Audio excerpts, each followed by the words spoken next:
Hello and happy Tuesday, ladies and gentlemen. Welcome to this week's new episode of the Xbox Factor podcast. And my God, we're only in January the 7th, and we have stacked deck kind of news. Xbox is running rampant with good news. The developers direct has basically been confirmed. We have a story we're going to cover that I talked about a couple of weeks ago, got zero credit for, but it's okay. Oblivion potentially being announced at this direct in Unreal Engine 5. And of course, when I say that, usually Umber shows up. Hopefully, he'll be here momentarily so we can get into that. It's one of my favorite RPGs of all time. And listen, I know that I'm probably a big part of the problem, but hashtag horse armor, I was one of the first people to buy it, and I was not sorry that I did. But there you go. Microtransactions were born out of horse armor. But we also are going to be talking about the big rumor. Now, the rumor has taken a bunch of different forms since it was talked about by Ghost of Hope yesterday regarding the 2026 launch year for the next Xbox. It was originally thought to be called Xbox Prime. Jez Corden of Windows Central has debunked that, but he did not debunk that there will be a new console. We kind of already knew that already. We've been talking about it for about a year. We'll get into what this is going to mean for the industry, and more importantly, how Xbox has an opportunity with services, games, and new hardware to take the lead as platform number one for next generation. Again, listen, I know the Switch 2 is going to be a big deal this year, but if you're talking about what's coming next year, we could get a handheld, and we also are probably going to get a new hybrid PC/console-like console to go under your box. And you know what? CES is still happening. J-Ron is supposed to be there for the big announcement with, of course, the Steam Deck, and the Steam Deck 2 kind of leaked a couple of days ago. So it is going to be a wild 90 minutes, ladies and gentlemen. Thank you so much for joining us. But Jamie Moran, it is great to have you back to start off the new year in a big way. How you feeling? Hey man, still going through it, but I'm happy to be here. It's gonna be a good year for game news. I mean, if anything, it's probably gonna be one of the best years for game releases in probably 10 years. You have GTA 6 coming out, you have the wide berth of Xbox games coming out, you have a Switch 2, all these other PC things coming out. The 50 series was just announced. It's gonna be a good year. Yeah, and a 4090, according to the pricing, which I believe is their 5070, is only Yeah. $600. So if Yeah. you folks are waiting for an upgrade and you don't have $2,000 for the 5090, the 5070 isn't a bad deal, especially at $600, where you're going to be getting 4090 performance. Now, I'm not a PC guy. It really doesn't mean anything to me. But I know that there's a lot of people here. We got already 218 people here. I know some of you folks are big PC heads, and that's awesome. If I had a PC, I probably wouldn't have a 4090, and I would have upgraded to the 5070, which again is a pinch under $600. That is freaking phenomenal. But the 2050 5090, I can actually see Hargeet. He's not. I don't know if he's in the chat 'cause I'm not looking at it, but I bet he's just licking his chops to buy his $2,000 card. But listen, we got to get right into it. And of course, I want to pull the story that, again, this is reported upon by a bunch of people. The story I have in front of me, and of course, I love giving credit where credit is due, is I pulled from thegamer.com. It was written by Joshua Robertson. And basically, it says Microsoft insider shoots down Xbox Prime rumors. Now, yesterday, Ghost of Hope, who is a Call of Duty insider, he has 72,000 followers. He is not a fly-by-night kind of a poster. He does have a tremendous track record, Jamie. And obviously, him saying that Xbox is having a console release in 2026. Look, it's not new news. We've been talking about it for a while. We've been talking about the fact that it could very well be this quote unquote hybrid console where it's going to have Steam OS capabilities of you being able to play your Steam library. You're potentially you're going to be able to play your Epic's Game Store library, but it's also going to be your main Xbox, and your Xbox is it's expected to run just like your Series X now. It's expected to look, I would imagine, incredibly different, but it's going to have a lot of capabilities that we haven't seen before. And again, this merging of PC and console is something that warms my old man's heart, because look, I'm not a PC guy. I have the means, I have the funds.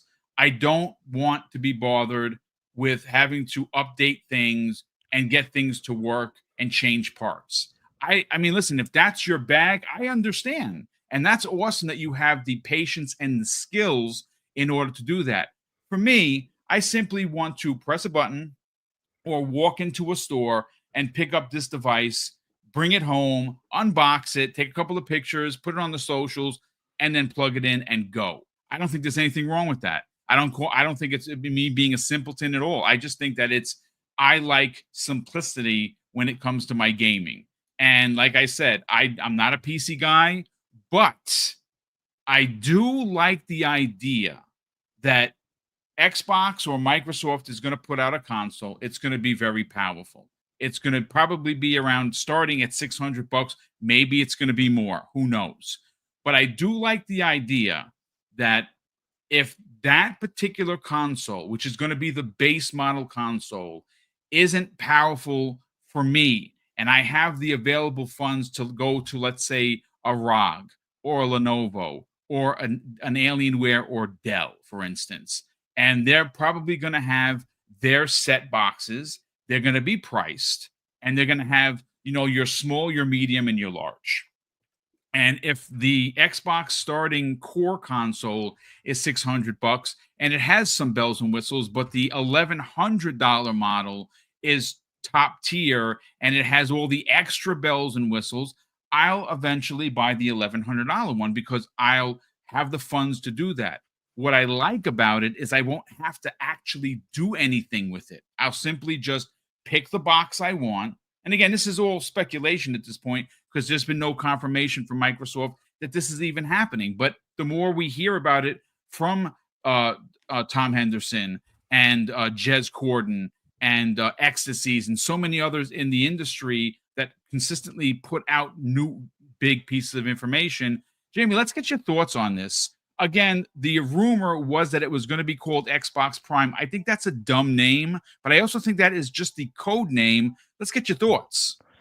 Yeah, I mean, the next Xbox has been the industry's worst kept secret for ages now. I mean, hell, Microsoft started talking about it basically last year openly on that podcast they did last January. So, like, we all know what's happening. It's just all about the when and the how. And, like, the Xbox Prime thing, as soon as I saw that, like, look, off the bat, can it sound cool? Yeah. But I think, like, and I've been trying to say this since like 2019. Microsoft just has to end the weird naming conventions. I keep saying this, and people keep saying, "Why am I calling this Xbox 6?"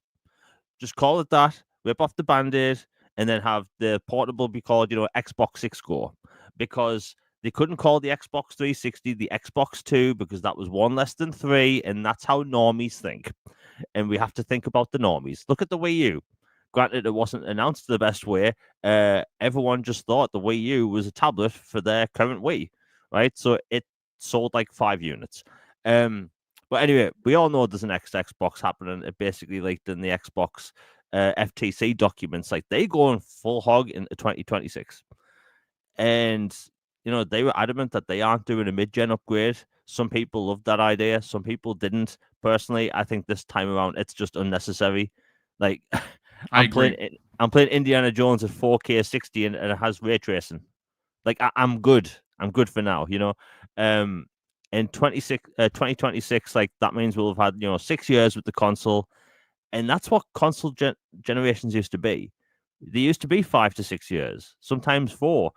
And it's only because of the 7th generation when the economy tanked and we had the Kinect and the PlayStation Move to basically extend the generation. And that's when we start thinking, these generations should be long. But, like, there's developers already working on next generation games. Like that Project Century that was announced at the Game Awards, that isn't current generation. No chance. No chance in hell. But I 100% believe it's happening. I just think like Microsoft, they have a tendency to like have really good ideas and execute them badly. So like, you know, the Xbox One, it was like the Xbox One X, I think is an amazing console. Really powerful. It ran Red Dead Redemption 2 at 4K. And they announced the Xbox Series X in 2019 at the Game Awards. It shocked everyone, but they basically killed off an entire year of sales. And you know, Nintendo has a Switch 2 coming around the corner, and they were heavily advertising the Switch at Christmas. And all the replies on Twitter were like, you know what, people getting the Switch for Christmas, they're going to regret it because the Switch 2 comes out in 2 months.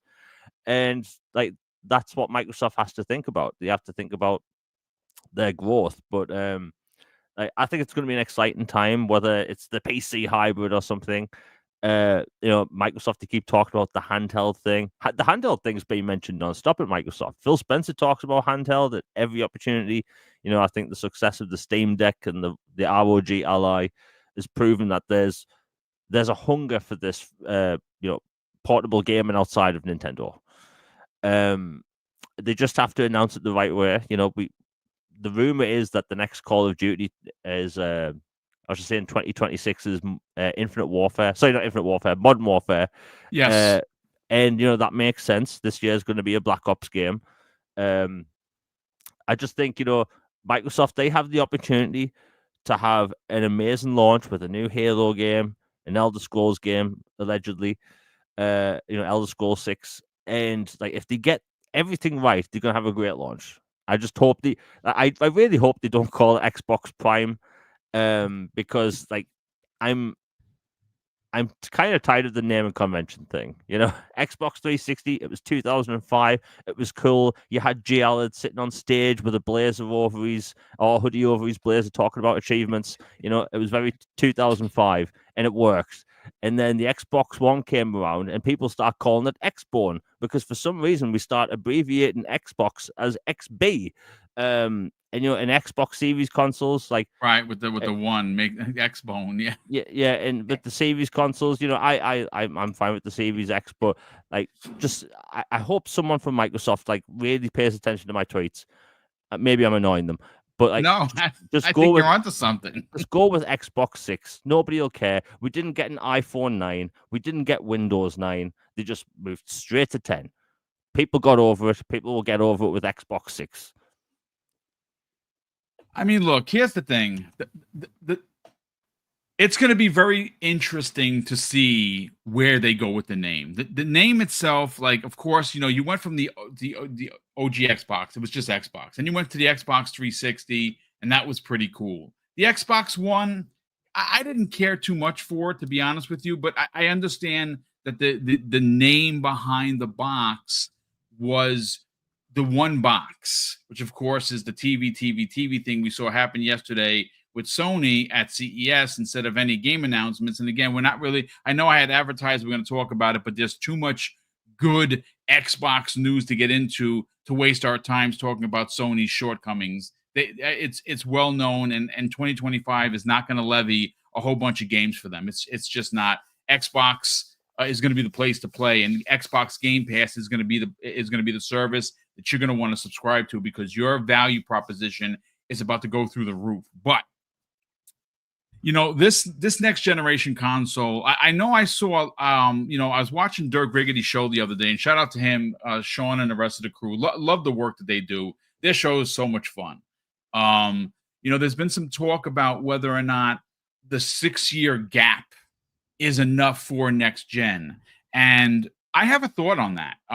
I think that if you just look, and I did a video yesterday, and it really wasn't a quote unquote, you know, traditional video. It was us talking about the obsession that the gaming industry seems to have with Xbox console sales. It's almost to the point of ridiculous, right? Well, they're consistently every year dropping a significant amount in console sales. So obviously I don't even think that they broke, you know, based on some of the numbers that I saw, 1 million consoles in a certain amount of, a period of time. They don't have to worry about, Xbox eating its own lunch because Xbox is having a hard time selling consoles. Now, why is that? Is that because the console is a piece of garbage? No, that their Series X, even the Series S, are fantastic pieces of hardware. The difference with Sony is not because Sony's PlayStation 5 is so much leaps and bounds better. Sony has the market where you have to buy a PS5 more times than not to play a certain game. That is the old way of doing business. Is it working? Yes. They have sold, I want to say it's probably close to 70 million PlayStation 5s. I know the number that we're going with is 65, but they did really well during the holidays. So I would imagine that it's probably closer to, that 68, 69, even 70 million consoles. And that's awesome. But that is not the whole story. Now, in regards, Jamie, to what you were talking about, being careful, seeing Nintendo not talk about the Switch 2 and heavily advertise the Switch 1, I don't think Xbox really needs to worry so much about that for the simple fact that they're having trouble moving the console. At least that's just my hot take on it. I think that what you will get and why are they having trouble moving the console? But I don't want to lose this point, Jamie. I really want to drive this point home. Again, it's not because the console or the games attached to that console aren't good enough to compete with Sony. That's not the case. The reason why they're having trouble selling the console is because you can play your games pretty much everywhere. You can play them on cloud. You can play them on TV. They just announced a deal with LG starting this year. They're going to have the app or, their gamers hub in the LG TVs, very similar to what Samsung has. You can play on all of the cloud services. You can play on your PC and some of the games, and we know a few of them for next year. For this year for PlayStation, Doom Eternal. You're going to play that on your PS5. Indiana Jones, you're going to play that on your PS5. The rumored Oblivion remake, which we're going to talk about on the back end of the show, you're probably going to be able to play on your PS5. So there is a boatload of games. And again, is it a bad business for Xbox to put their games everywhere? Listen, folks, you know my feelings on this. I don't like the cross-pollination of games going to PlayStation, but I don't have any control over it. Like I said before, and I'll say it 1,000 times more, as long as Xbox is delivering for me as a consumer, and I'm getting those games that are available here, there, and everywhere in my $20 a month service without any interruption, I actually don't have a problem. Did I think differently last year? Yes. Was that an old man way of thinking? It absolutely was. And I moved on with the times. As long as they're not taking anything away from me, I can honestly care any for. Now, granted, I'm still in my feelings about Gears, Forza, and Halo. I don't really think that they need to go over there, but I also am not running Xbox. And you know that's perfectly fine. Jamie, I want to get your points on this because, again, I understand your apprehension about, be careful about announcing a next generation console because no one's going to buy this one. I don't know if that hurts, brother. I think that because you can play everywhere, PC, you can play on the cloud, you can play on your phone, you can play on your tablet. I'm not saying that there's not importance to the console under the box. I'm never going to stop buying that box under the console. But I still think that at 6 years, it's enough, at least for Xbox. Maybe it's not enough for PlayStation because they're selling so well. I mean, maybe that's why PlayStation isn't going to talk next gen because they're still selling PS5s. What are your thoughts to my thought and theory on this? I mean, I think you're right, but I think at the same time that obviously Microsoft they're making these Xbox Series consoles. They want them to sell, Of course they do. And the Xbox Series X, like look, it's my favorite console of all time. Yes. At this point, because it plays basically most of my Xbox library. And it's a fantastic machine. It's quiet. It looks like a monolith, which is cool. And they have a great product, and they just need to.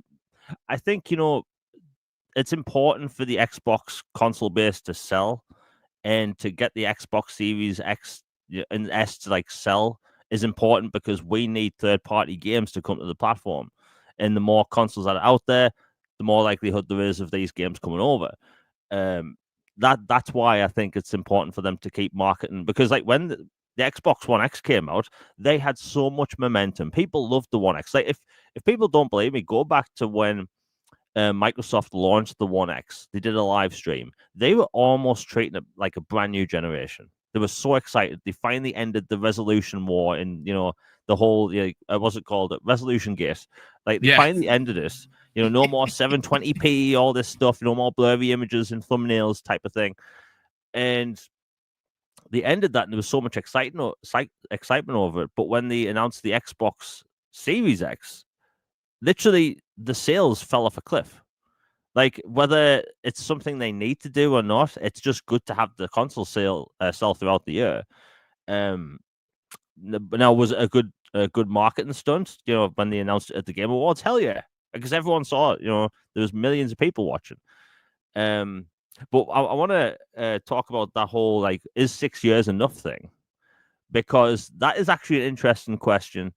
And console generations used to be, like I said earlier, used to be 5 years, 6 max, sometimes 4. Sometimes and even more. Yeah, and we were just used to it. And like I said, the 360 and the PS3, it was elongated because the economy tanks, blah blah blah. I think this generation's a bit weird, because personally, I think 6 years is enough. I just think for a lot of people, it might not feel like enough at first, because look, when these consoles launched, really think about it, these consoles launched, we were all stuck in the house. We were in the middle of lockdowns, in the middle of a pandemic, and we had a new console generation launch that didn't have midnight launches at all. There weren't any exciting crowds gathering for new consoles to sell. Hell, I bought my Xbox Series X literally while sitting on my behind, ordering it on my Xbox One X. Right, I went to the store and ordered it. Right, that simple. And I think people were waiting for games to come out, because all the delays happened. Hell, if the pandemic didn't happen, we may have had Hellblade 2 in 2022. You probably, yeah. Because all the offices in the UK were closed for about 16 months, so they couldn't make the game. So we were just waiting for a long time for these games to come out. I know for a fact that Hogwarts Legacy, that game was meant to be out ages before it came out. Ages. Hell, Warner Brothers was going to do their very first E3 showcase in 2020, and then everything went to crap. I think 6 years is enough. I just think, now it feels like the generation is picking up steam, so people might not think it's enough, but look at how PC hardware evolves over time. There's new graphics cards every few years. Yep. Console gaming, I don't think ever needs to be like that, but I don't think having a new console every 10 years is good enough. I think 6 is fine. And let's say if they did a mid-generation refresh this year or last year, do people really want to wait till 2028 for a new generation? Personally, I don't. Well, I'll say this. That's the running rumor for PlayStation, and that's all. That's another deep, dark rabbit hole that we can go down, because again, I've said this even last year. I think there's a real opportunity here for Microsoft to take a strong, steadfast lead into next gen. So walk with me, folks, on this one, and you, Jamie, as well. So based on the potential of Sony doing a 2028 release, right? If Xbox is able to get to market end of 2026, holiday of next year, and they have a handheld, and they have this hybrid console, which of course at that point will once again be a changing of the guard for the industry. It's the first time you're going to have this magical mystery box that does everything. console, PC, but it's going to look and play like a traditional box. They're going to change the industry there. If they have a 2-year gap, which I think is too long for Sony to sit on their hands, I think that and this is the big if next year they do release these two consoles, meaning one handheld, one under box underneath your TV, I think that pushes the envelope for Sony to come out in 27. I don't think they could honestly wait, even if the PS5 is still selling. There's no way that they're going to sit on their hands and wait to 28.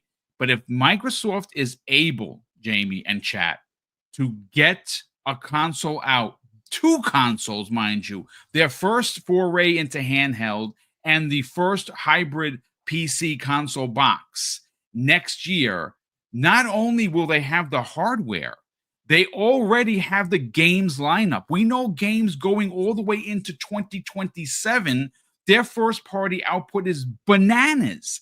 And there's a rumor that this June is going to be even more bonkers than last June. They have the services. You'll be able to play your game. There's a lot of hypotheticals here, folks, but if the Play Anywhere initiative comes to be, and you can play your games across multiple devices outside of the Xbox that you have, I'm going to be honest with you, and someone's going to clip me on this, but I think it's game over for PlayStation. I really, really do. If they could jump PlayStation by at least a year and have all of these things enacted. You have your services, you have your games, you got your hardware, and a year ahead of Sony, brother, I think they take the lead, they take the market lead, and they keep it. But that's just my opinion. Any additional context you'd like to add? The whole leapfrogging thing, it's they've done it before. The Xbox 360. They leapfrogged Sony by a year, and look at what that did. Like the Xbox 360, even though it had a 50% failure rate, and they were breaking all over the place, they had a massively successful generation where basically gaming was referred to as Xbox. Yes. It's like when you're a kid and like your mother would like call everything gaming a Nintendo, right? No matter what you're playing on, it's a Nintendo. That's what the Xbox became that generation. Or you're playing on an Xbox, and Xbox was like the thing to have that generation, be it for multiplayer, like the indie scene popped off, like all the exclusives, basically everything about the Xbox 360 was amazing. And I think, they struck gold with how that launched. Now, with them possibly having a 2-year head start, I think that's an interesting thing because like if they get 2 years head start, like who knows what like games are going to look like and perform like on the thing. But you also have to wonder, like, will the parity clause still be in effect for things like Call of Duty? Because if they're a generation ahead, so they can't use their own technology to its fullest, just to appease I don't think Sony. that would be an issue, and I that wouldn't be breaking any laws. If they have new technology out and Sony doesn't, they wouldn't be nerfing the next Call of Duty. They would do it to the best of the hardware's ability. Yeah, but if they are actually leapfrogging Sony, like I don't think it's the end of Sony, but I think like again, maybe it's just me having a crazy moment. I really don't understand why the mid-generation refresh happened this time. Sony didn't need to do it. Like yes, their box isn't as powerful as the Series X, but it's not exactly a weak console either. It just feels like a cash grab to me. And again, last time 4K TV adoption popped off. That's why we got those consoles. This time there's nothing. People aren't buying new TVs for some new feature. So like a new generation, to me, it's welcome in 2026. And like, thank God Microsoft did not do a mid-generation refresh, because I think that wouldn't have ended well. But anyway, the leapfrog thing, I think it could really work in Microsoft's favor if it does launch with the hypothetical Elder Scrolls 6, which is rumored to come out then anyway. I think it could really work in Microsoft's favor. Listen, there's a lot that could possibly happen. A lot of this is hypothetical talk, right? But I think there is a very specific reason, ladies and gentlemen, why Xbox was insistent of not doing a mid-gen refresh. I really, really believe that it wasn't an accident. They didn't just want to, take the knee, so to speak. There was a reason why they did not invest in a quote unquote mid-gen refresh when the Series X, to some extent, has not even been used to its full potential.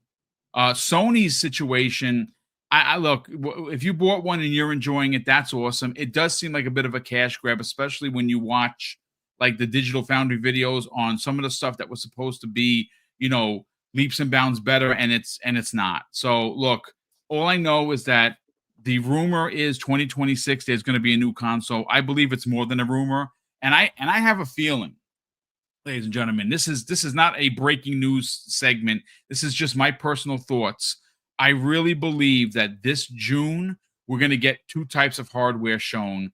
You're going to get the handheld. You're going to get the console announcement, and that console announcement and that handheld potentially are going to be coming out in 2026. It's going to be a very exciting time this year, specifically. Just based on the games, but we got to move on to the next topic. But before we actually get there, we do have a very generous gift from Aris_EMS, who has done this more times than I can remember how to count.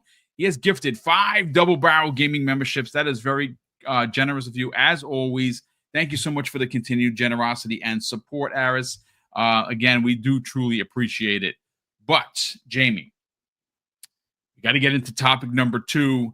And this one comes the way of, well, it's actually been a lot of people that have talked about this. I talked about it a couple of weeks ago.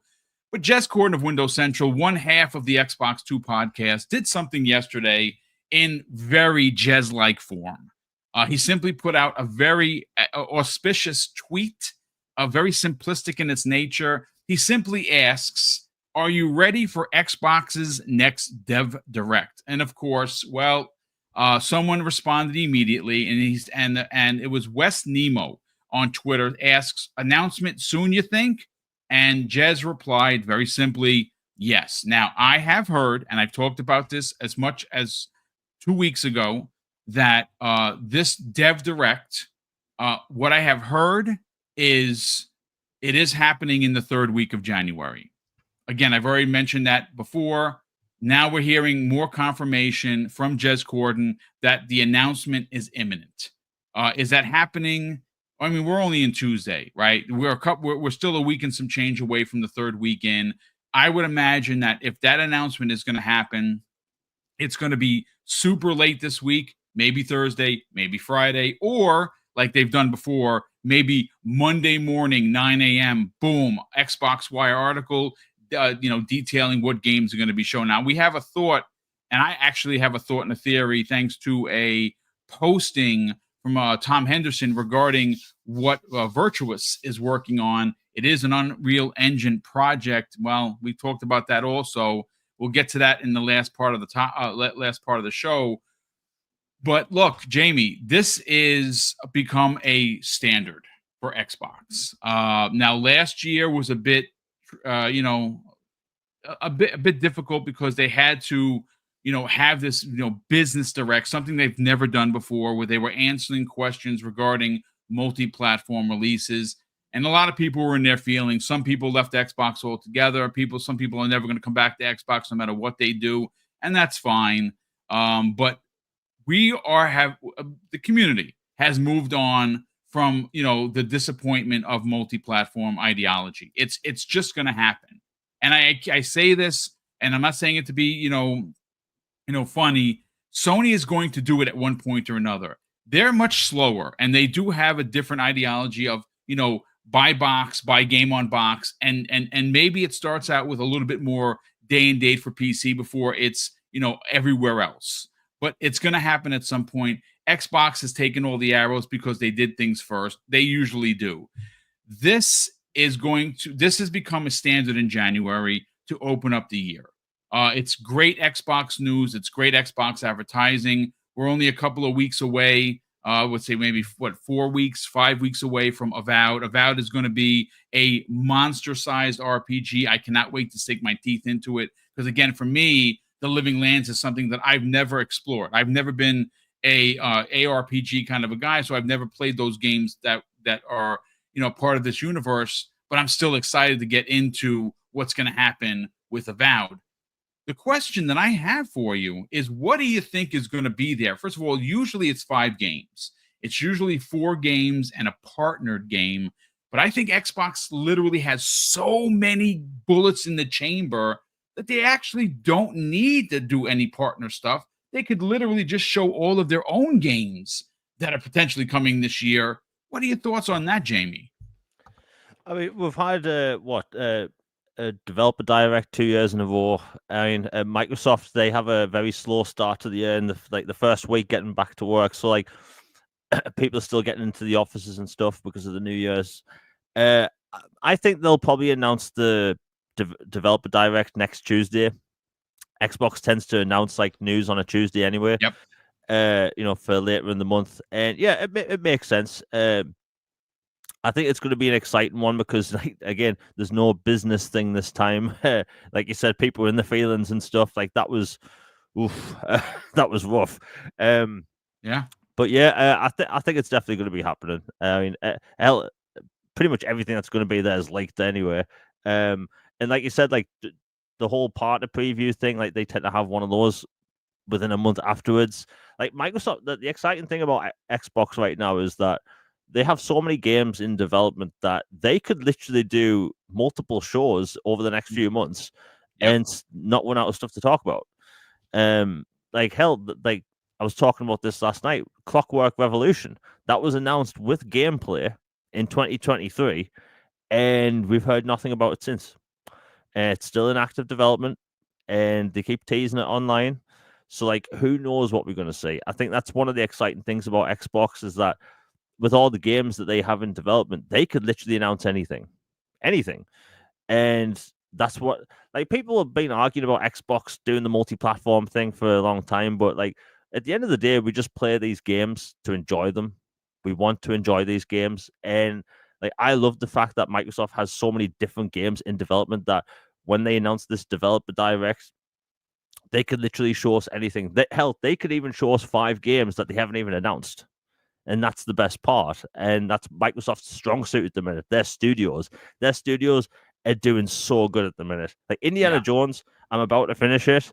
Chef's kiss. What an amazing experience. What a way to close out a real solid 2024. And you know what?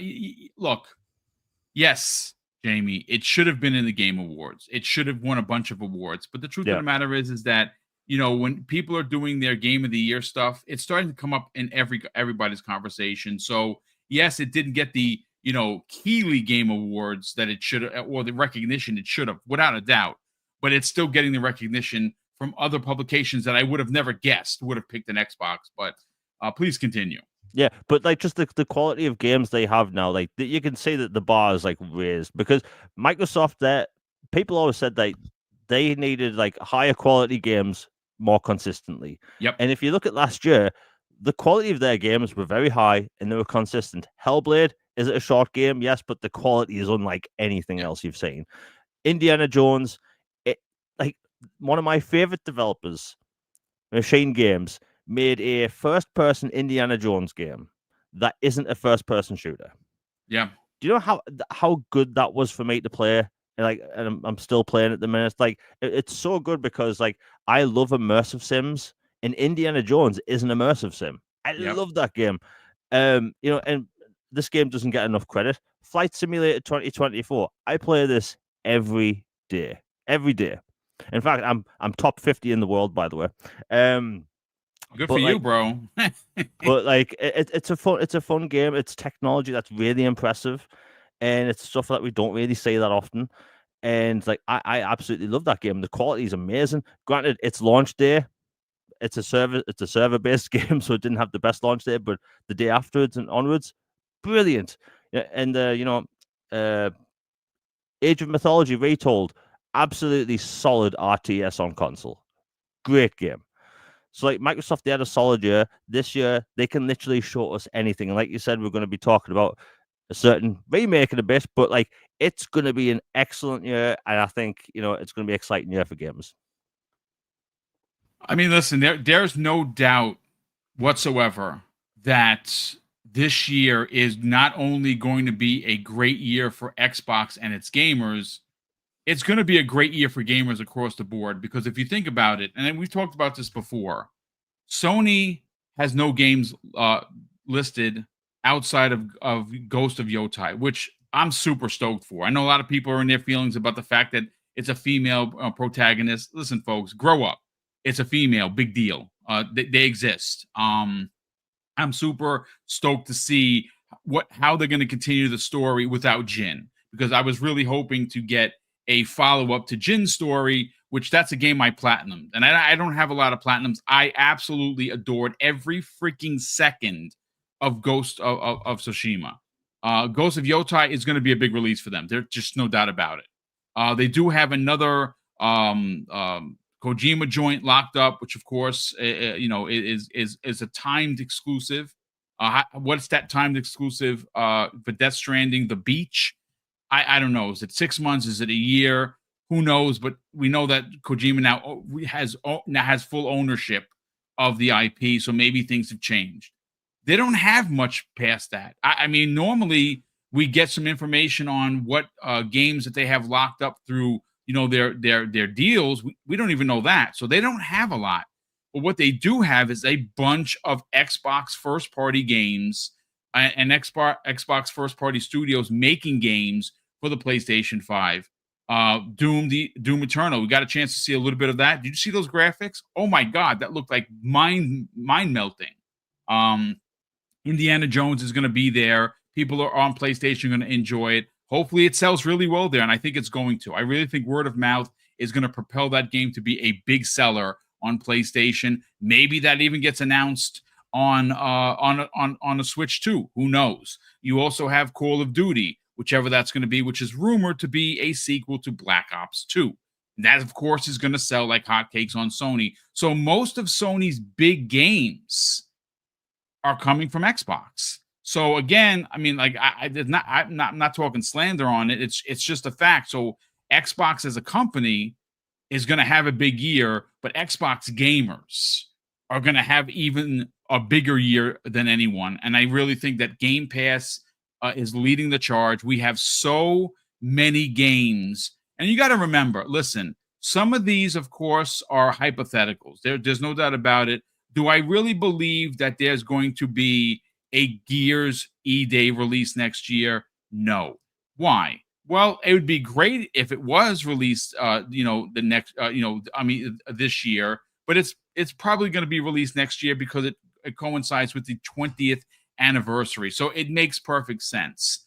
But we already know that The Outer Worlds 2 is happening. We already have confirmation that Fable is happening. Doom: The Dark Ages. Whatever the Call of Duty is going to be called in 2025. South of Midnight continues to impress. Avowed is the first salvo for Xbox gamers and Xbox Game Pass next month. And there's still, listen, folks, I know I'm holding hope here, but there's still a chance that Clockwork Revolution could be a part of this direct. I think it's time to show that game, and who knows?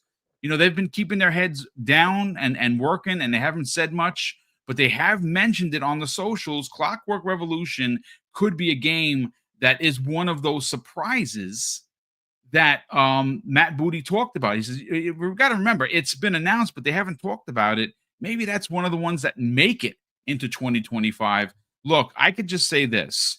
Even if they don't get Gears E-Day and Clockwork Revolution, and they have the other 8 games that I had a thumbnail done for, that's a ridiculous year. And all of those games are day one in Game Pass. Like, how do you even argue that that's not incredible as a consumer? You literally can't. But look, I don't want to beat this horse anymore, because we've talked about it as much as I think as we could regarding next gen hardware and what Xbox is going to be doing.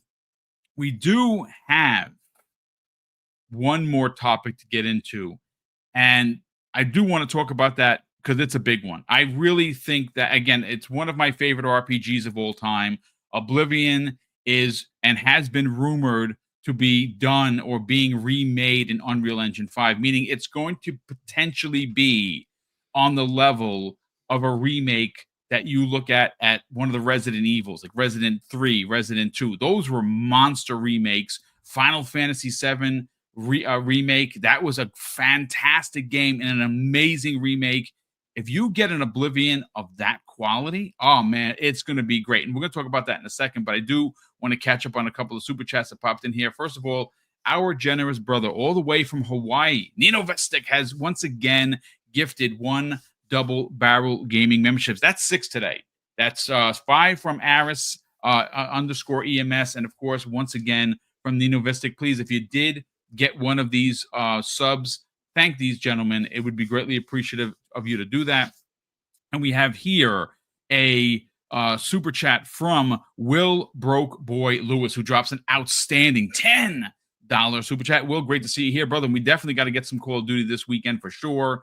He says, not sure if this was announced, but at CES, Legion announced their third-party Steam OS handheld, and it will be a Windows version priced at $500.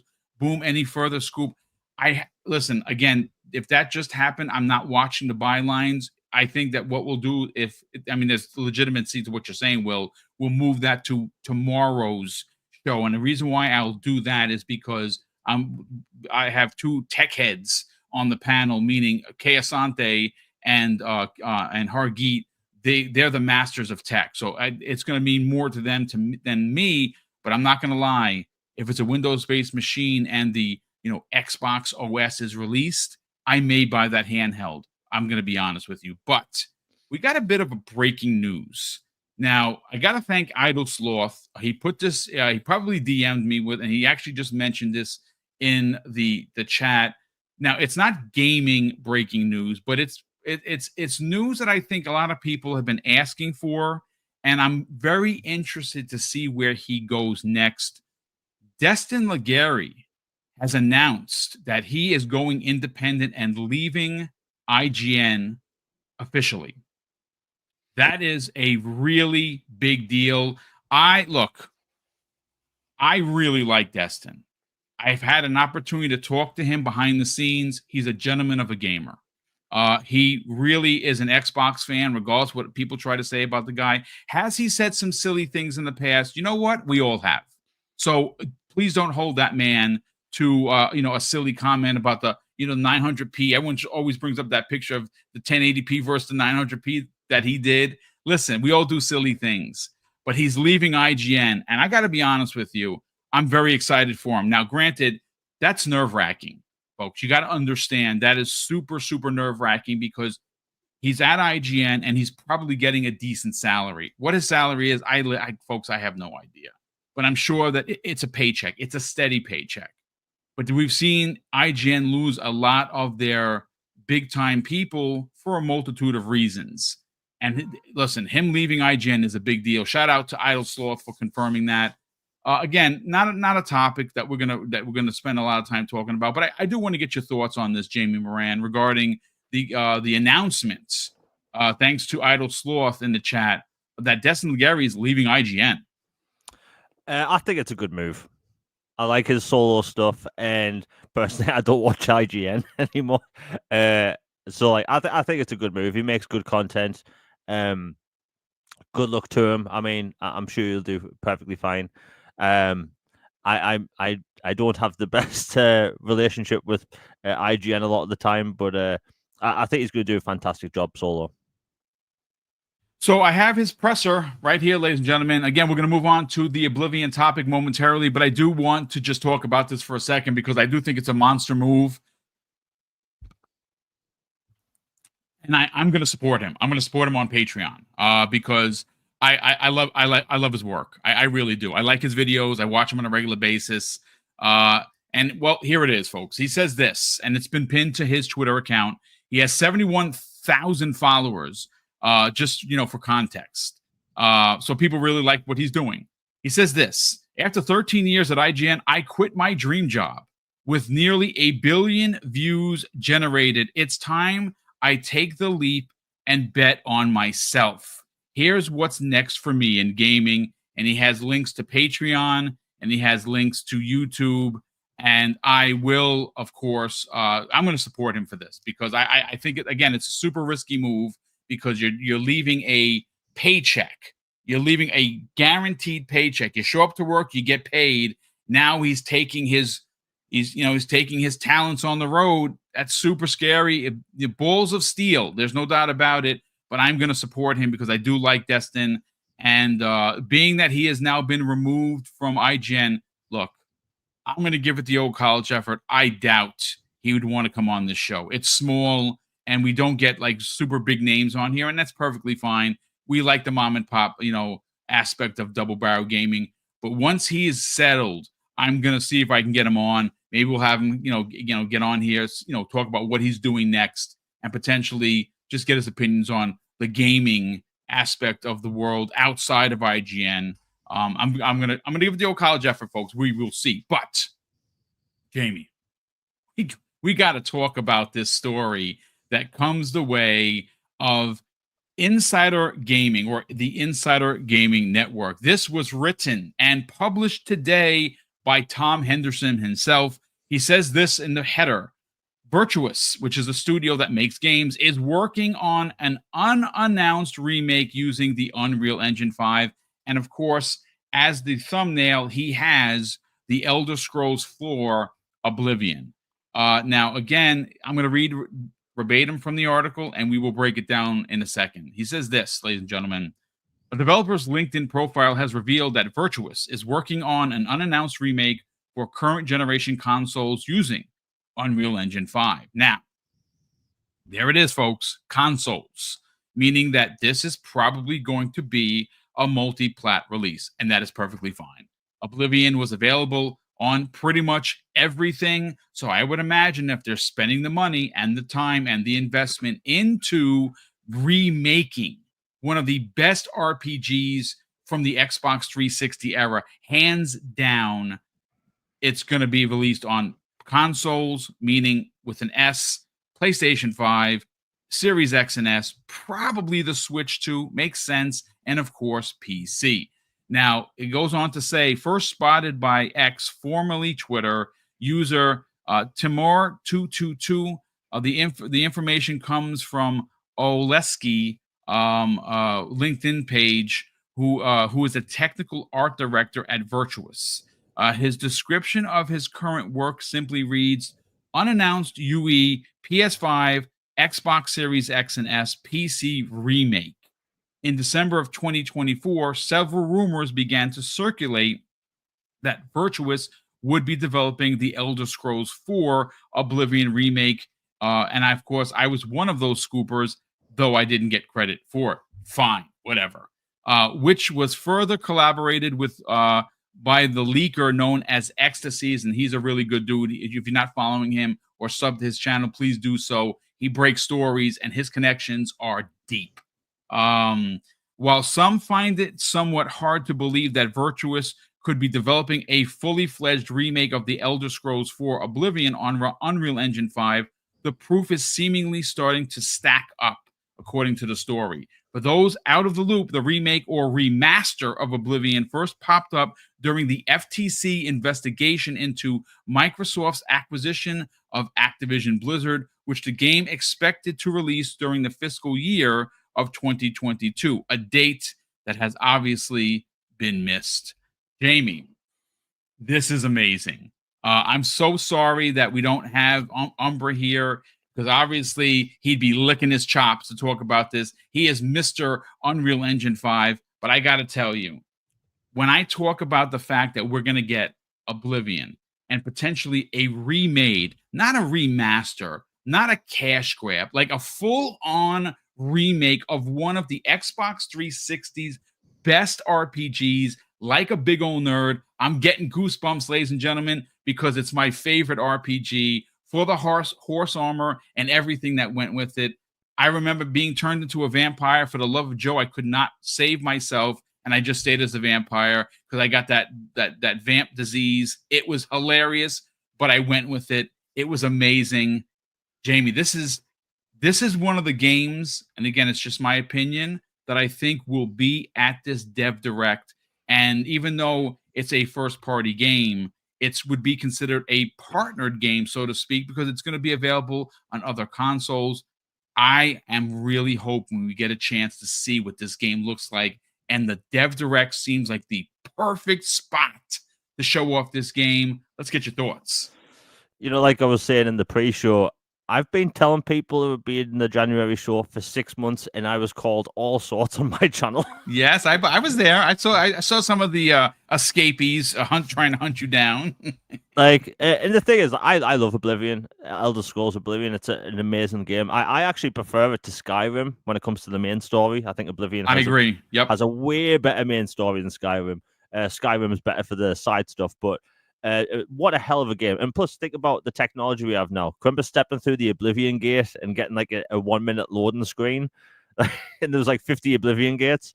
So like now you wouldn't really have to have that.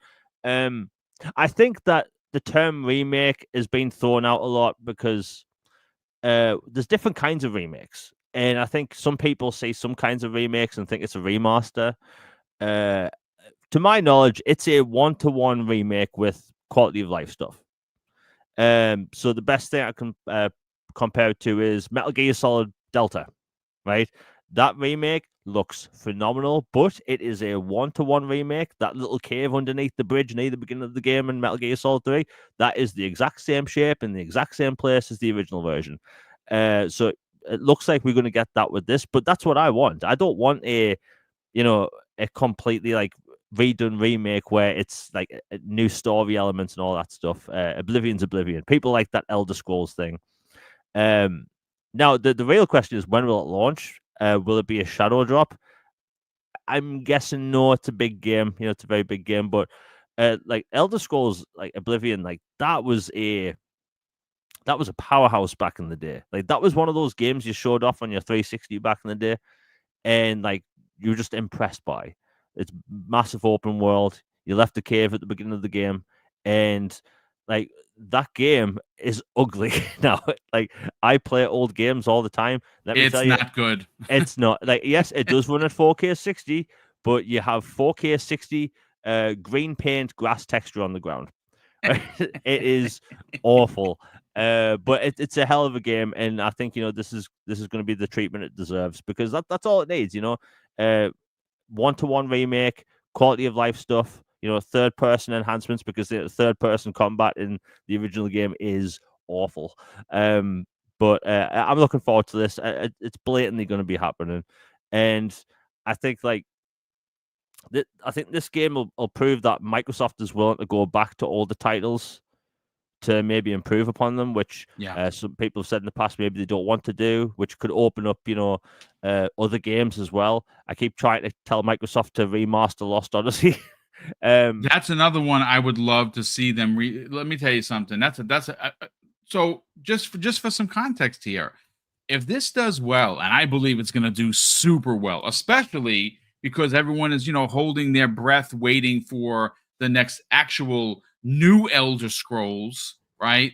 This has a chance to do extremely well. If it does, I think there's an opportunity to absolutely remaster or remake the Lost Odyssey. Honestly, that is another overlooked RPG, one of the best of the 360 era, and no one talks about it, dude. Yeah, I love Lost Odyssey, and if people have been following me on Twitter, I yap on about that game every week.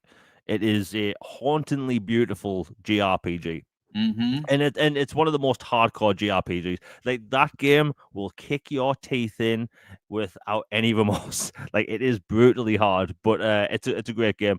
And like that's one of the reasons why I want them to remaster it, because the difficulty in that game is punishing. And like just give people the option to maybe knock it down a notch. But like if Oblivion does well, and I think it will, and like look, when the Fallout TV show came out last year, Fallout 4 was number one across Europe in the charts, right? People were excited about Fallout again. And like Oblivion and like Elder Scrolls, we haven't had one for so long. And I think, Elder Scrolls fans, like, even though this is an old game and it would be a remake, it's just going to open up like people's excitement, because like, again, we haven't had one for so long. It will do well. And like they could like this isn't even the first time they've done this. Like Gears of War Ultimate Edition is called a remaster, but it's actually a remake. They remade all the assets. They remade all the levels. They even redirected the cutscenes in different ways. And like Microsoft has proven that they will go back in the past and like touch up games, remake them or whatever. I can't imagine an Elder Scrolls game not selling well. And like you said, it will be on everything. Like the original Elder Scrolls Oblivion was. It may have performed like absolute like dog crap on PlayStation 3, but like it's going to be on Switch 2 probably. It's going to be on everything. I think Elder Scrolls fans are going to be hyped. Like think about this: how long have Elder Scrolls fans been waiting for a new game to play? Like we've had Skyrim in 2011. We had the definitive edition in 2016, and then we got the Xbox One X patch, and then the Xbox Series patch. Like people want something new, even if it is a remake. It's been way too long, and it will tide people over till Elder Scrolls 6, and also that list of like leaked games we got last year, like Fallout 3 remastered was on that list. And I know all the years were actually like kind of skewed because of the pandemic and stuff, but like Oblivion remake and Indiana Jones were listed to be out in the same year. So like I think this game is coming out maybe within the next 2 months. It's funny you say that because what would set the internet on fire, right? Like, look, we all know, ladies and gentlemen, that we as Xbox fans are waiting for the Dev Direct announcement. Now, we've had quite a few people talk about it. I talked about it. Jess Corden talked about it. Tom Henderson, Tom Warren, Ecstasies. The list goes on. It goes on and on. How many people have been talking about this Dev Direct? It's happening, and it's probably going to be exactly what I said it was in the third week. Great, but what are we also waiting for? Well, we we're obviously still in January, and we know that Avowed is coming. We've also, a lot of people, we keep seeing, and you've talked about this before, how amazing the gameplay continues to look on South of Midnight. They keep putting gameplay clips. That tells me they're confident. That game is ready to go. But a lot of people are like, oh man, maybe it'd be a shadow drop. I actually hope it's not. I think the game is too big to be a shadow drop, and I want to see it get the proper advertising that it deserves. With that said, though, Jamie Moran, I think there's an opportunity here for Oblivion to be one of those quote-unquote shadow drops. That would set the internet on fire. And again, it would be a tough sell because Avowed is coming out, and you certainly don't want this game eating Avowed's lunch. So I don't know when it could be released, but it could be one of those announcements that, hey, this is a surprise. Virtuous worked on this. They show some gameplay. They do some side-by-side developer conversation because it's going to be a developer's direct. And they say available right now. And that would be one of those instances where it would set the internet on fire because we're all waiting for a new Elder Scrolls. And this is, even though it's a remaster, a remake, it would be technically a new Elder Scrolls because, well, they redid pretty much everything. Any thoughts to that before we get on out of here? I mean, even though I do think Elder Scrolls Oblivion remake would be big enough to do a marketing campaign and sell it. Don't get me wrong. I would love to wake up one day and just have it there day one. When it's announced, I would love that as a shadow drop because I like you love Oblivion. I love Oblivion. Like Oblivion's such a good game. Like it doesn't get like talked about enough. I think because we've had 13 years of Skyrim. Like Oblivion just gets overlooked, and I would love that to happen. Like ideally, for me personally, I want there to be a shadow drop because I'll have it right there and then. Will it be though is a different story. I just think we basically know at this point it's coming, just in what fashion. And like you said, you can't really have Oblivion overshadow Avowed because Oblivion's a 200-hour RPG. Avowed is a big one. Avowed is a 30-hour RPG. It's going to be weird, but either way, I'm excited, and I think gamers should be excited because like, it's blatantly around the corner. Just how are we going to get it? Is it going to be a shadow drop like Microsoft? Like hell, we could really see anything be a shadow drop at this point because like Hi-Fi Rush was a shadow drop, and that was an incredible game and a very high quality game at that as well. So like, who knows? I think Microsoft, like, despite all the faults in the past, like they can surprise us, and they have enough games to do that. They absolutely do. I mean, listen, they literally have so many games in development, so many secrets that we don't know about. And again, folks, like I said, I'm hearing that if you thought June 2024 was big, and I was ass in seat, I was in that auditorium, and I will never forget that feeling of seeing Gears E Day, seeing Fable, seeing Perfect Dark. It was just an amazing experience. The rumor is this June is going to be even bigger. And that's on top of what we already know is coming out this year. I really do think that Xbox is going to be turning the tides. They're going to be changing a lot of hearts, a lot of minds. Are they going to sell consoles? I don't know. But the fact that you can play these games pretty much anywhere, I don't think they care. They just want to sell the software, which is what they're going to do. But again, this has been a great 70 plus minute show. Thank you so much for everyone for tuning in. We do have another super chat here that I want to get to. Giggity08 says this after dropping a very generous $2 super chat. Says, remember, Boom, Xbox has no games. Indeed, they now that used to be the running narrative. And look, what could you say? Like I said, I know it's very easy to poke fun at what's going on with Sony right now. And listen, they don't have a lot. Like again, we could have talked about it, and I didn't want to be negative. There's just way too much goodness going on with Xbox to talk about the CES thing. I mean, we'll make a quick reference of it. Yesterday, CES happens. Sony shows up, and they show up with TV, film, and anime, and a car. No roadmap for their first party games. Listen, the Ghosts anime is going to be dope, no doubt about that. The director is tremendous, right? The Horizon film. Listen, I liked Horizon. I didn't like Horizon 2. A lot of people don't like Horizon. I don't know how that's going to work for them, but we'll see.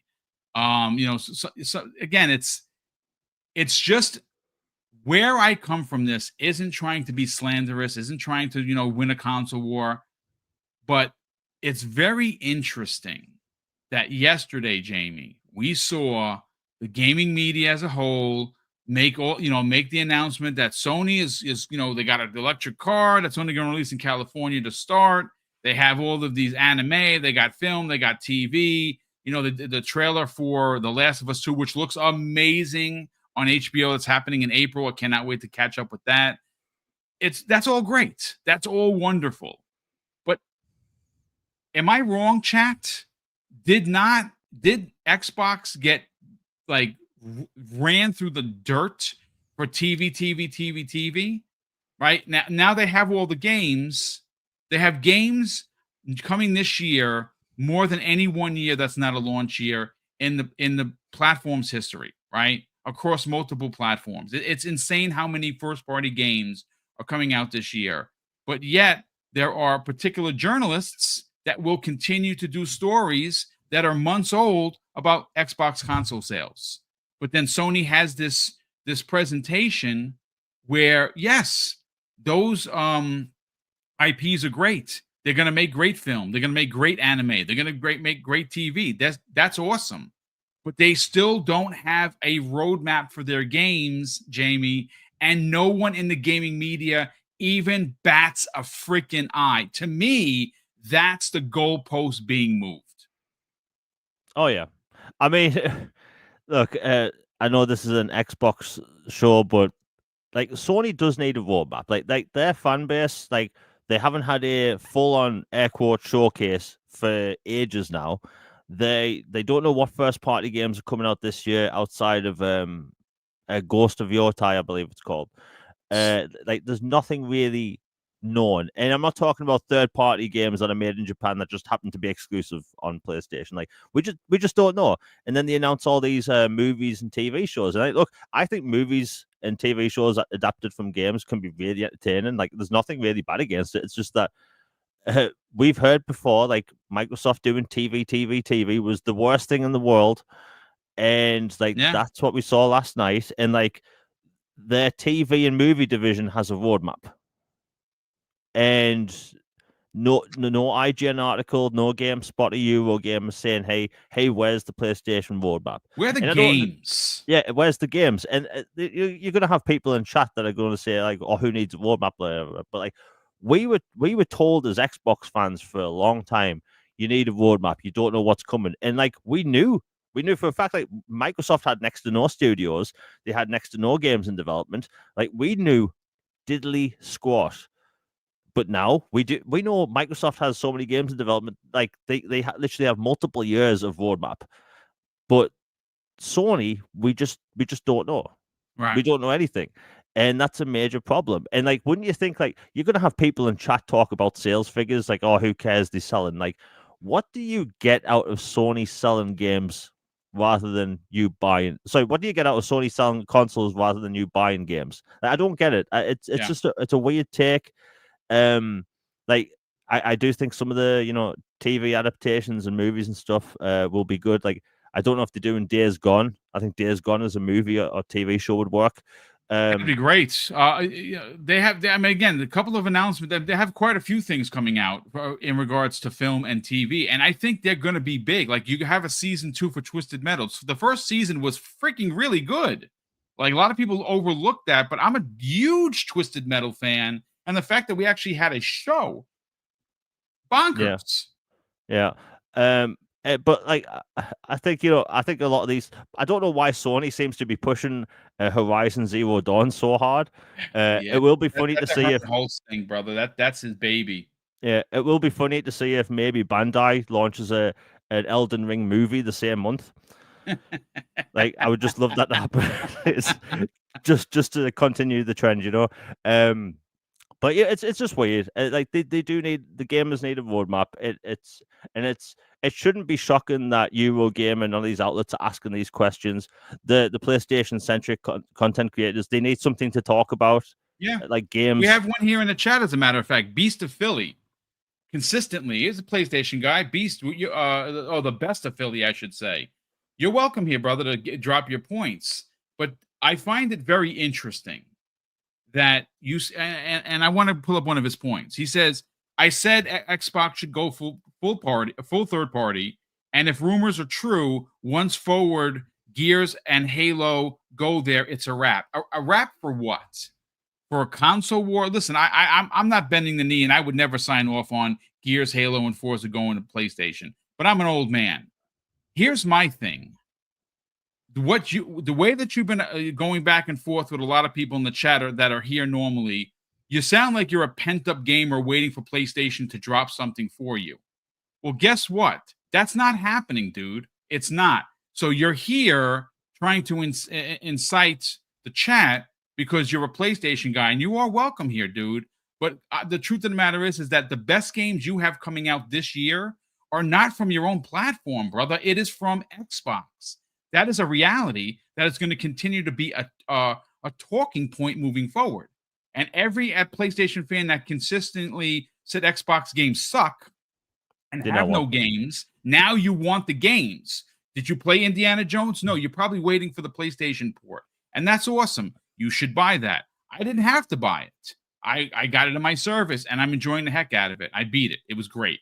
But think about that for a second, dude. You're trying to push this narrative about Xbox should go third party. You, as a PlayStation fan, should pray to the gaming gods that they go third party, because that's the only way you're getting games. You're not getting any games from PlayStation. And I'm not piling on you, dude, but you've been going back and forth quite a bit in here, and I haven't said anything. I let the chat do it with a lot of big boys and big girls here. They can handle their own, but come on. You're trying to incite a riot, bro. I need to say something here. Please. I just saw in chat. I won't mention the. Let me see if I can find the person that wrote this. Excuse me. All right, Sir Riffs a lot. I won't mention the content creator, but he wrote, this person made a thumbnail with Gears in a PlayStation 5 box. Lol, port beggars. And it's true, right? Unfortunately, because of Sony, they have nothing to talk about, right? It's all PS5 Pro this, PS5 Pro that. PS5 Pro is the same power as a 5090 Super Teraflop Holodeck edition. You know, all this crap. The port begging every game, even though we've been told for years, these games are terrible. I've been told literally since 2006 that Gears of War is a terrible franchise, and now they are port begging it on a daily basis. Halo, terrible franchise, now it's port begged. Every single game. Remember, Indiana Jones was an awful game because it was first person, and then it was going to give people motion sickness. Yes, motion sickness cured overnight at Gamescom. It was amazing, and like that, and they keep showing up to Xbox like centric podcasts, doing this thing in chat, talking about how they should Xbox should go full third party. To people that say that, to people that Microsoft should get out the console game, they aren't gamers. Because as much as I'm an Xbox guy, I want all the big three to stay making consoles because competition is healthy for the industry. So like that is a complete pile of bullcrap. Like I guess we may make fun of like Sony sometimes with the TV stuff like we've done today, but like I was playing PlayStation when I was a kid. I had a PlayStation 1, PlayStation 2, PlayStation 3, right? I loved PlayStation back then. But like I prefer Xbox now. And like now it's just funny to see how the shoe's on the other foot and people are port begging Xbox games on the daily basis. Again, first person games are bad. And then the second that PlayStation 5 logo was at the end of that Indiana Jones trailer, it was the best thing in the universe. And every single post I make almost on Twitter about Indiana Jones, I get at least one reply going, can't wait to play this on PlayStation 5 Pro. Yes. And by the way, we were told for years that power doesn't matter. Every single time Xbox has the most powerful console, we're told power doesn't matter. And what have we heard since November? PS5 Pro, PS5 Pro, PS5 Pro. Port begging, I'm trying not to swear, port begging A-hats. Right? Because like, look, if I want to play something like I mentioned Days Gone again, if I want to play Days Gone, I'll get a PlayStation for it, right? And yes, Microsoft, they are going to do multi-platform stuff. While I'm talking about this, yes, I'm having a go. Indiana Jones, right? Indiana Jones came out on the Xbox Series XS and and PC in December. Yep. And it was announced to come to PlayStation several months later, right? And it's called a third-party game. Yet Lego Horizon Adventures launched on PlayStation 5, Switch, and PC, and it's called an exclusive. Yeah, exactly. Make that make sense. It doesn't make any sense.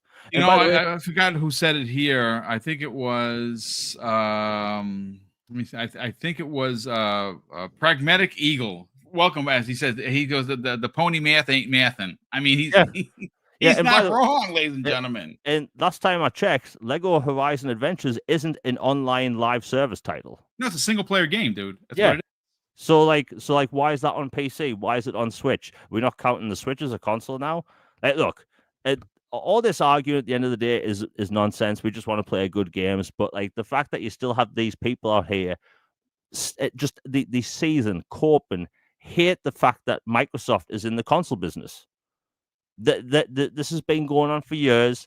Like you have this like very toxic side of the PlayStation fandom, like a very small group, and they just do not like Microsoft. They hate the idea that this Xbox exists, and like they don't like the idea of people even try an Xbox. I put it like this: the other day on Twitter, someone asked me if they should get an Xbox Series X or a PlayStation, and I just told them like, look, if you like Xbox games or like the look of them, get an Xbox, right? Because I like the features and all that stuff. And that was the first reply I've had in a long time in ages where my reply had about 10 replies of people going, no, get a PlayStation. No, get a PlayStation. Because these people, they don't want to see people try an Xbox, maybe enjoy an Xbox. Hey, maybe find out that, hey, backwards compatibility with 3 previous generations is really cool. Oh, look, I don't have to pay for my games to be upgraded. How nice is that? Oh, look, there's this service called Game Pass where I get new games day one. They don't want people to taste what we enjoy. And it's gone on for years. To me, it's just lunacy, dude. Yeah. It's just... And do you know what it is at the end of the day? It's jealousy. Yep. Yeah. That's what it is. Well, I mean, listen, again, the best of Philly, you're welcome to hang out in the chat as long as you're not disrespectful. And he says, you know, again, he's doubling down on his point. He says Sony doesn't need a roadmap. LOL. It ain't the MCU. What? I, That's I, stupid. I'm sorry, dude. Look. I'm not trying to poke fun at you. That's a crazy statement. So what you're saying is that it's okay for Sony not to tell you what's coming. What kind of a consumer are you, bro? Like, I get it's okay to love a brand, but I've given the smoke to Xbox more times than anyone is willing to admit. When they F up, I am the first one to put their toes to the fire because I'm a consumer. I'm a consumer first. I'm an Xbox guy. Yeah, I have a PlayStation 5 and I quite enjoy it. I put over 50 hours of Astrobot. Loved every freaking second of it. But that's that kind of talk, I don't get it. I mean, listen, again, we're not going to harp on you. You're welcome here to hang out. I think that's crazy logic. I really do. I really think that is just accepting what the company's willing to give you, and you're like, oh, this is great. They didn't give me a roadmap, but Xbox has one, and they're terrible. I don't, dude. I don't get it. I really don't. But look, I don't. I don't listen. We're not here to make fun of anybody. I'm responding to what he's putting in the chat. If you put yourself into the chat and again, he's been very busy with the chat, going back and forth with pretty much everybody that doesn't agree with him. And I actually don't think anyone agrees with any of the logic he has. Is Xbox going full third party? I don't know. Will I have a distaste for it if they do? Yes, I absolutely will. If Halo, Forza, and Gears goes over, I'm not going to like it. But you know what? As long, and I said this before, my mentality, my mindset has changed. I have no control over what the powers that be. If they're going to put their games to make money on other platforms, as long as they're not taking anything away from me to give to PlayStation, I'm still paid up until January 8th of 2028 for Game Pass. I'm good. I'm not paying for any, any games except for the $30 upgrades, which has become a standard fare. And that's perfectly fine by me. But look, again, ladies and gentlemen, a big thank you to everyone that tuned in. We had almost 600 people watching live.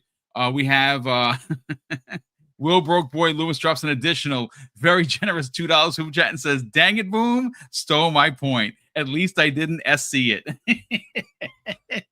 Will, I apologize, kind sir, for stealing your point. At least I normally don't do it. Again, that's usually Jamie. That's usually everyone else that steals it. Every now and again, I'll steal it. But look, this is a great show. Again, it went a little longer with the bonus topic, if you will, regarding Sony's ridiculousness yesterday at CES 2025. Again, I do really think that there is and continues to be an industry double standard because, again, if this is Xbox, it is every journalist from here to Texas and back and forth is going to have an article about how terrible Xbox is because they didn't announce games. And here we are, CES, which is the Consumer Electronics Show, right? That's what it's for. They show TV, movie, a car, and anime. And that's great. And all those projects are probably going to be amazing. But they are still not talking about their games.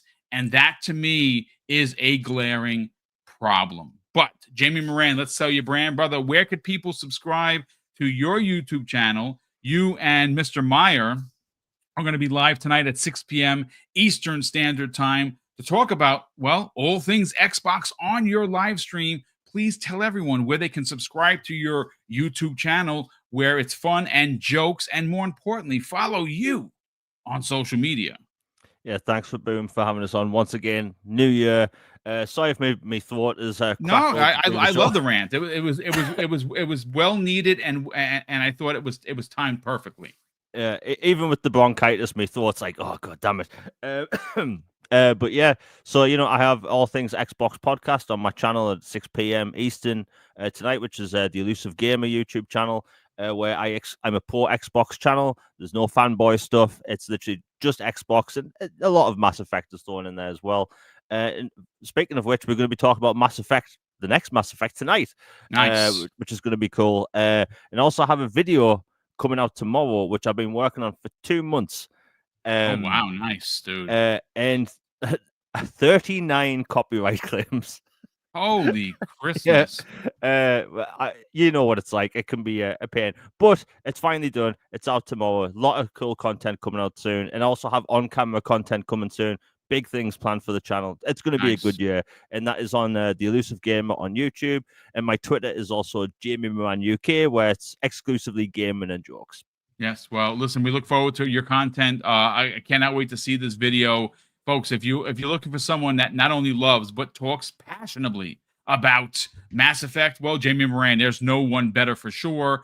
And of course, look, a big thank you to all of the super chats, the channel memberships, the gifted channel memberships. Mrs. Boom and I do greatly appreciate it. And as we did last year, we're going to continue to give back to the community with a bunch of big giveaways. Obviously, we're going to be doing our annual, and this will be the 8th annual Christmas with Mr. and Mrs. Boomstick at the end of the year. We're going to be doing Mr. and Mrs. Boomstick's birthday bashes, where it's our B-day, but you guys and gals get the gifts, and we'll sprinkle in some more in the middle. I want to just show you guys something. Thanks to the generosity of that blue number, that's right, Holly, and Ben Kenobi, we will be giving away... Let me see if I can. I just got in the mail the Black Ops 6 coins, as well. This one is pretty dope.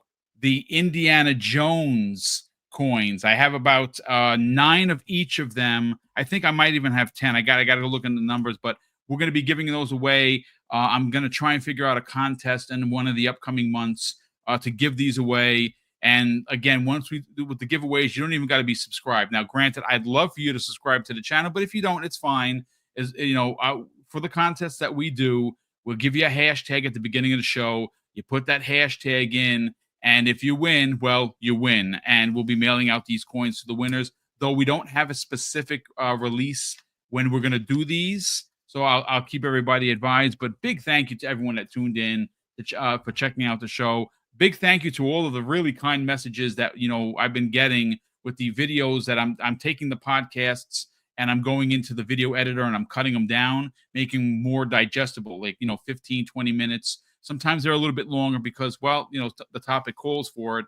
But again, you guys and gals are really enjoying it. And we've seen some really big numbers as we close in on 7 million views. We are about a week away worth of content to hit that 7 million in 7 years. And that's pretty big for a small channel like Double Barrel Gaming. And that's all thanks to you fine folks for checking out the videos, checking out the shorts, the unboxings, and of course, the live content here 5 days a week. For Jamie Moran, for myself, we want to thank you again for tuning in. And of course, we're going to close out the show with something that's incredibly important to me. Hopefully one day, folks, it'll be important to you. And that's something that my dad taught us when we were kids. And he would say, Craig, treat others how you want to be treated. And also, it doesn't cost anything to be nice. To live by those rules, son, I can guarantee you're going to have an awesome day. So take care, everyone. And we'll see you next week on the newest episode of the Xbox Factor Podcast.